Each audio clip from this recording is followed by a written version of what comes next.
Sinetron buku harian seorang istri episode nanti malam 21 Mei 2022 hanya di SCTV 1 untuk kita semua, yang tentunya semakin seru dan menarik untuk kita tontonnya guys. Oke guys, kita langsung aja ke pembahasan. Di situ terlihat Nana yang sedang berada di kamar mandi. Di sisi lain, Nana rencana akan mengambil wudhu akan sholat tahajud, dan Nana akan berdoa dengan kesembuhannya karena Nana telah mempunyai penyakit ya guys.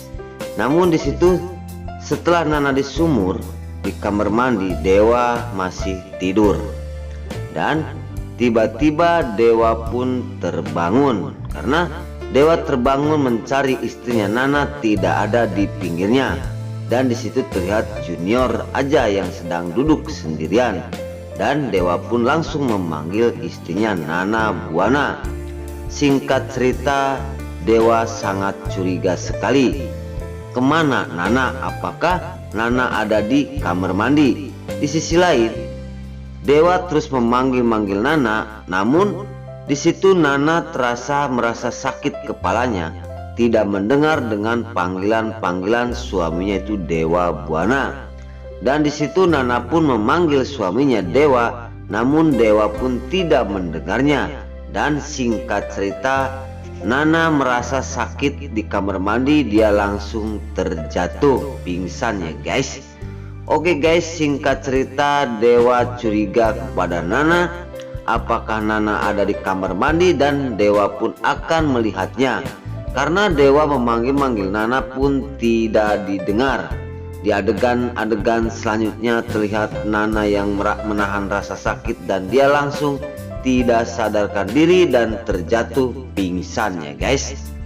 Di situ telah pingsan Nana dan Dewa bergegas untuk ke kamar mandi, dan Dewa memanggil-manggil istrinya, namun Nana tidak juga mendengarnya karena Nana keadaan pingsan di dalam sendirian.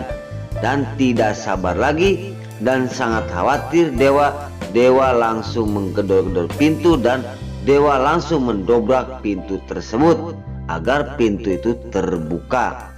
Di adegan selanjutnya setelah Dewa menggedor pintu, dan di situ terlihat Lipiul dan Ronai sedang tidur merasa terganggu dan sangat terkejut sekali.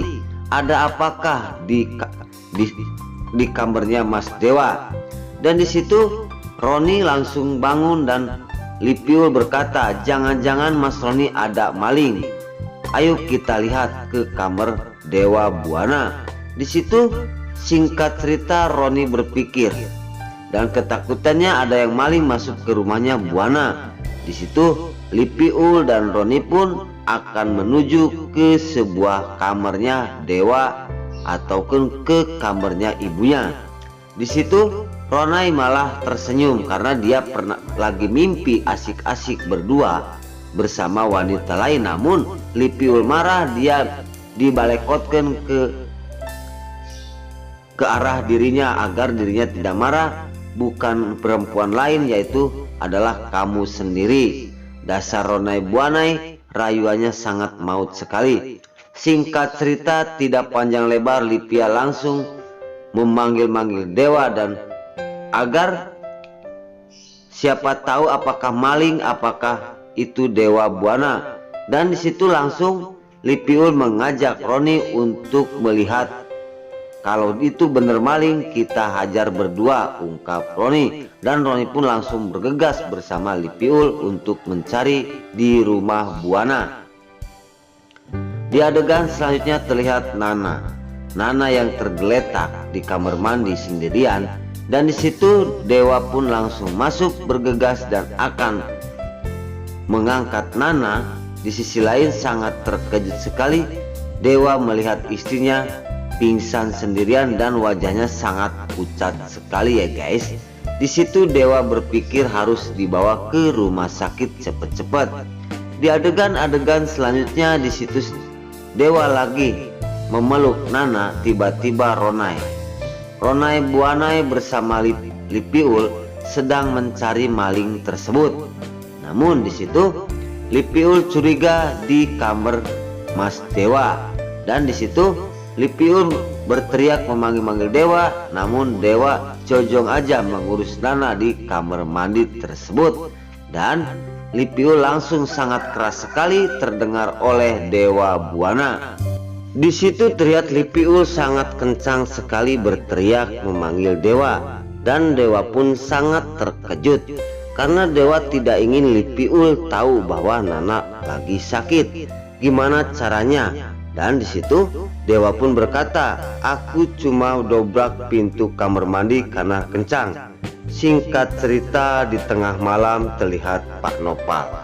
Entah tujuanmu kemana, Pak Nopal tiba-tiba melihat mobil Dewa Buana. Di sisi lain Pak Nopal melihatin di dalam mobil Dewa ada Nana, dan tiba-tiba Dewa pun masuk ke mobil tersebut.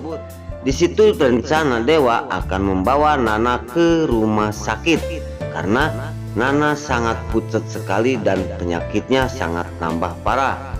Di situ Pak Nopal pun bingung, ada apa dengan anakku Nana, kok sangat pucat sekali. Singkat cerita, Dewa dan Nana akan berangkat menuju ke rumah sakit. Oke guys, di adegan selanjutnya di situ Pak Nopal terus akan mengikuti kepergian Dewa dan Nana, entah kemana tujuannya karena Pak Nopal belum jelas dan belum tahu. Di adegan selanjutnya di situ Dewa langsung mengikat sabuk pengaman kepada Nana, dan di situ Nopal melihatin terus ya guys. Di adegan-adegan selanjutnya di situ Pak Nopal terus mengikuti Dewa Buana, entah tujuannya mau kemana. Oke guys, singkat cerita di situ terlihat Fajar yang sedang merenungi dan ingat kepada sang kekasih yang sudah tiada, yaitu Cornelia. Dia melihatin kontrakan Cornelia, dan dia juga tidak ingin kontrakan itu didiemin sama orang lain, yaitu sepupunya Tante Saras. Di sisi lain Fajar terus terdiam dan memikirkan masa lalu bersama Cornelia. Namun setelah melihatin pintu kontrakan tersebut dan Fajar sedang diam sendirian, tiba-tiba ibu-ibu datang ramai sekali menceritakan tentang kontrakan sebelah yang sangat ramai terus dengan hiburan setiap malam. Di sisi lain Fajar terus mendekati ibu-ibu rempong, terus mendekati dan dia bertanya, "Selamat malam ibu-ibu, ada apa kok rame banget?" ungkap Fajar. "Sekarang aku kesepian karena di sisi lain mendengar ibu-ibu rame aku sangat senang sekali." Di situ tiba-tiba tante-tante mendekati Fajar dan berkata, "Itu Mas Fajar, di tetangga sebelah kontrakan sangat ramai sekali kerokean dan hiburan sambil ngemil bakwan." Di sisi lain tujuannya di situ ibu-ibu tersebut mengajak di kontrakannya itu pengen sekali seperti kontrakan sebelah rame setiap hari. Nah oke guys, sebelum lanjut Mimin sarankan bagi kalian yang baru menemukan channel ini, jangan lupa tekan tombol like, komen, dan subscribe-nya. Dan jangan lupa juga nyalakan lonceng notifikasinya agar kalian tidak terlewatkan di channel ini. Dan jangan lupa juga ya guys, tonton terus video ini sampai habis agar tidak ada kesalahpahaman di antara kita. Dan mari kita doakan para pemain buku harian Surangis ini agar selalu diberi kesehatan.